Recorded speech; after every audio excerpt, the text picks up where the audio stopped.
1월 7일 멤버십 번개 라이브 시작하도록 하겠습니다.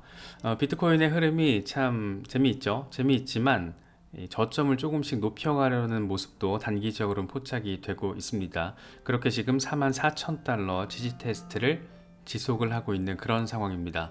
사실 비트코인이 좀 급 조정을 받으면서 뭐지 이런 생각을 가질 수도 있지만 비교적 최근까지만 하더라도 35,000달러 돌파를 할 수 있을까 없을까, 38,000달러 돌파 여부가 가장 중요하다, 42,000달러 돌파 여부가 최대 관전 포인트다, 뭐 이런 걸 얘기했었잖아요 우리가. 그런데 지금 어쨌든 비트코인이 45,000달러 근방까지 나아갔다가 조정을 10% 정도 받고, 그리고 나서 이렇게 44,000달러 위로 올라서는 힘을 보여주고 있다는 거, 단기적으로 흐름 괜찮다라고 할 수 있겠죠. 이게 다 비트코인 현물 ETF에 대한 승인 기대감이 기저에 굉장히 강력하게 깔려 있기 때문이다. 최대 관심 포인트가 된 1월 10일이 얼마 남지 않았다더라, 뭐 이렇게 지금 바라볼 수 있는 그런 상황입니다. 이 공포 탐욕 지수가 하루 전보다 1포인트 오른 71을 기록하면서 탐욕 단계가 지금 이어지고 있습니다. 비트코인 도미넌스가 53%대 지금 중반에 자리하고 있거든요.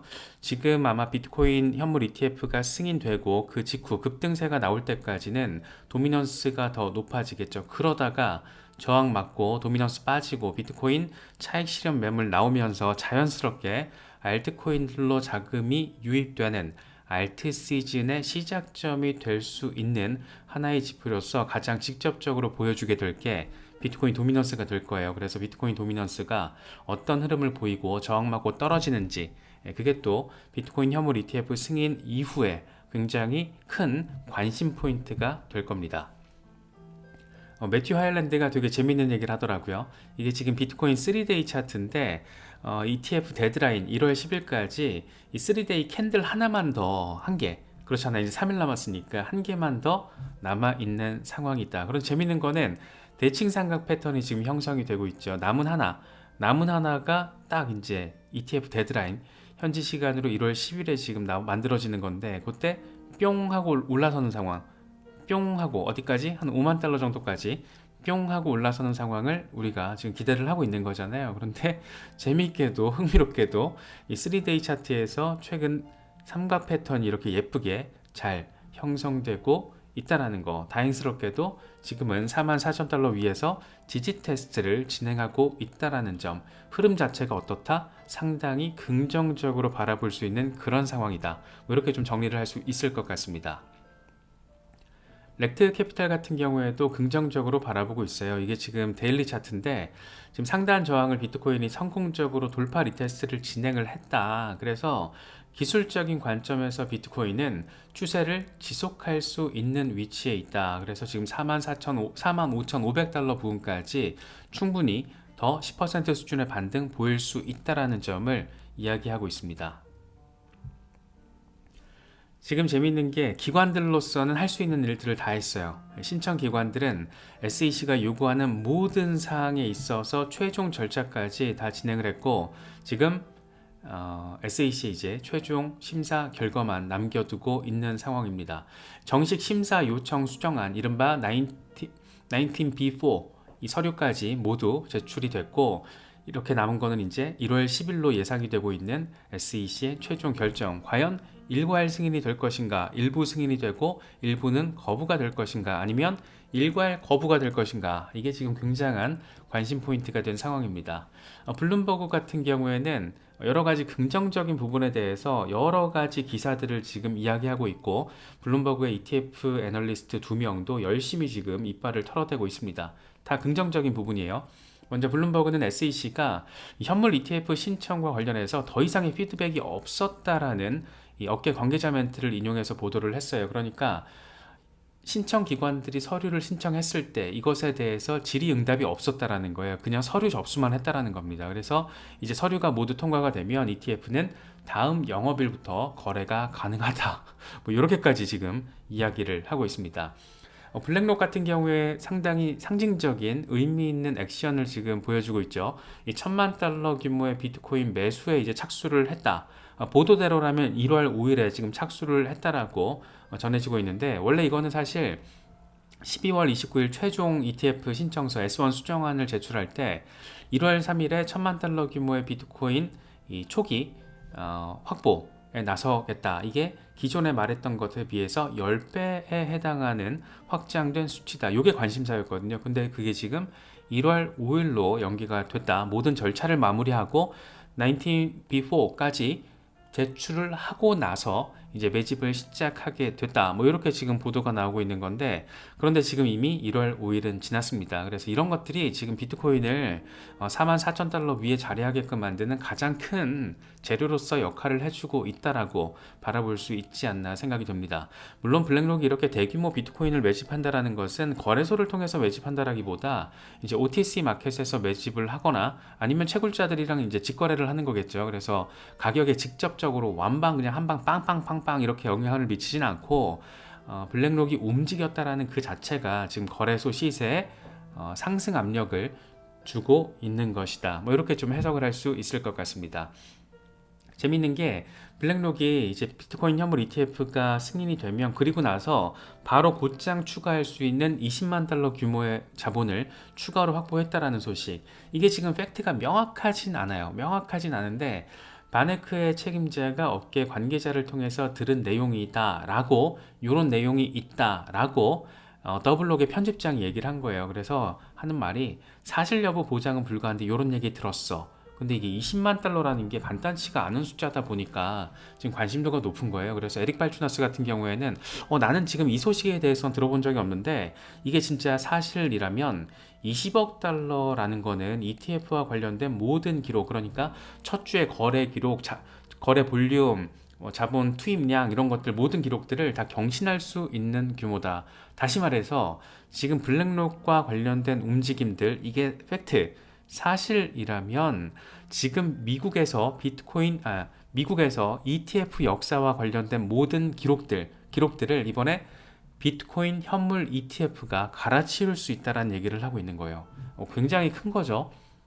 이게 딴 게 아니라 지금 블랙록 같은 거물들이 움직이다 보니까 거의 사활을 걸고 덤비다 보니까 이렇게 조금 진짜 이게 비트코인 역사 자체에 있어서도 한 획을 긋는 사건이지만 전체 미국의 금융권의 역사, 특히 ETF의 관점에서도 이 굉장히 의미 있는 하나의 전환기적인 포인트가 될 수도 있구나. 뭐 이런 생각을 조금 갖게 만드는 부분입니다.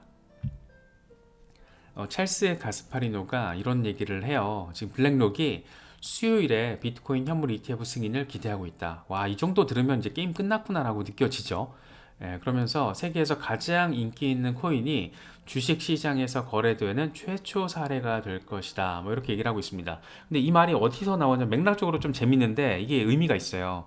지금 폭스 비즈니스에서 이번에 블랙록이 대규모 감원을 예고했다. 그래서 ESG를 축소하고 비트코인 ETF 승인을 지금 준비하고 있다라는 건데, ESG 이슈가 비교적 최근까지 굉장히 강한 메타 중에 하나였잖아요. 그런데 이 ESG 관련 인력 축소, 전 세계적으로 블랙록의 인력 3%, 한 600명 정도를 감원을 하는데 ESG 분야가 축소가 된다는 거예요. 그러면서 대신 비트코인 현물 ETF를 비롯한 차세대 신기술 상품으로 전환을 하겠다라는 어떤 블랙록 내부적인 전략 변화가 지금 있다라고 폭스 비즈니스가 보도를 한 겁니다. 그러면서 ESG를 축소하고 차세대 신기술 상품으로 전환을 하는 그 신호탄이 이번에 비트코인 현물 ETF라는 거예요. 그러니까 블랙록이 지금 심심해서 내지는 어떤 트렌드가 재밌다고 하니까 돈이 좀 될 것 같아서 이런 차원이 아니고 지금 전사적인 전략 차원에서 지금 비트코인 현물 ETF에 접근하고 있다라는 거 우리가 맥락적으로 느낄 수가 있고, 그런 관점에서 블랙록이 수요일 현지 시간으로 1월 10일에 비트코인 현물 ETF 승인을 기대하고 있다. 재밌죠. 지금 판때기가 이미 다 설정이 됐구나, 이런 부분을 우리가 느낄 수 있는 부분이라고 할 수 있을 것 같습니다. 이것도 재밌어요. 이게 지금 오늘 나온 건데 에릭 발추나스가 이런 얘기를 해요. 지금 비트코인 현물 ETF 승인 확률이 기존에 90%였잖아요. 그러니까 실패할 확률이 10%. 근데 10%가 아니고 이제 5%가 됐다는 거예요. 5%. 비트코인 현물 ETF가 실패할 가능성은 5%. 그러니까 승인 확률을 기존의 90%에서 지금 95%라고 얘기를 하고 있는 겁니다. 만약에 실패한다라면 실패 근거로 SEC는 새로운 어떤 이유나 근거를 제시를 할 거고, 그게 아니라면 법원의 판결을 무시하는 게 될 거다. 여기서 법원의 판결은 그레이스케일 사건을 의미하는 거고, 그게 아니라면 바이든 행정부가 막는 것이 될 거다. 뭐 이렇게 말을 하면서, 그래서 이게 셋 다 말이 안 되니까. 왜냐면 바이든 정부가 이걸 막는다?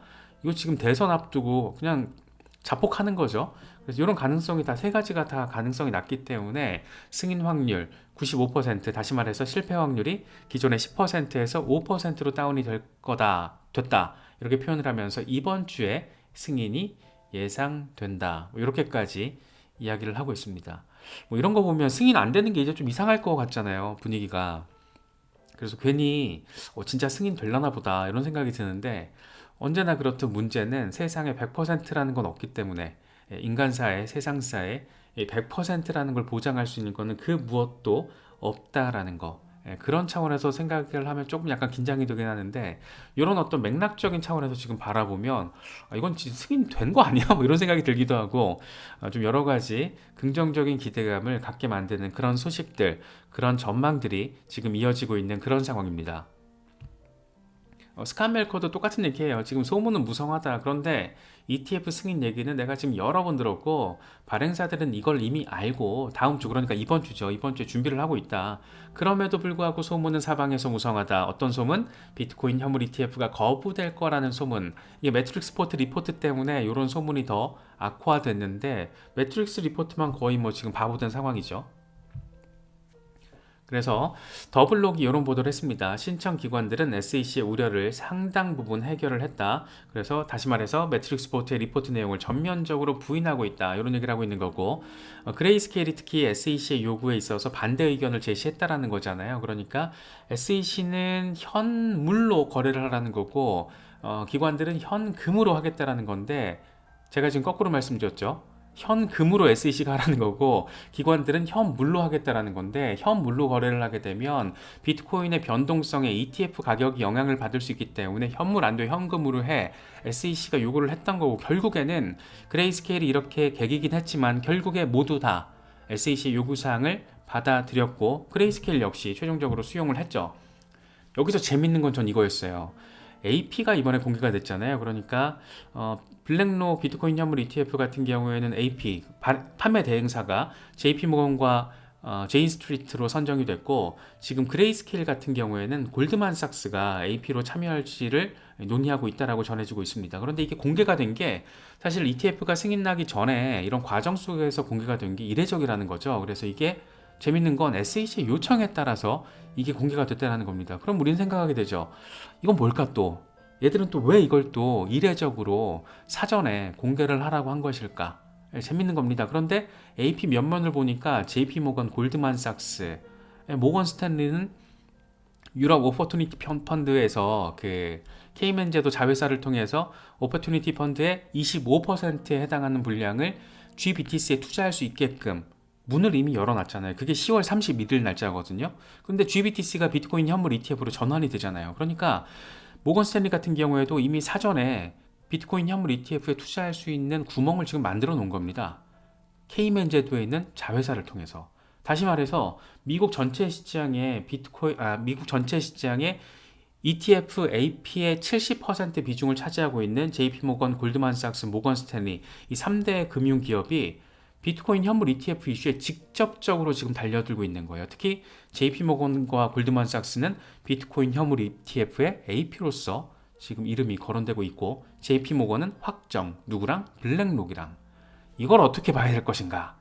이렇기 때문에 거의 승인의 과정으로 지금 바라보는 게 맞지 않나, 이런 부분에 방점이 더 실리는 것으로 우리가 바라볼 수밖에 없지 않을까 생각이 되기도 합니다.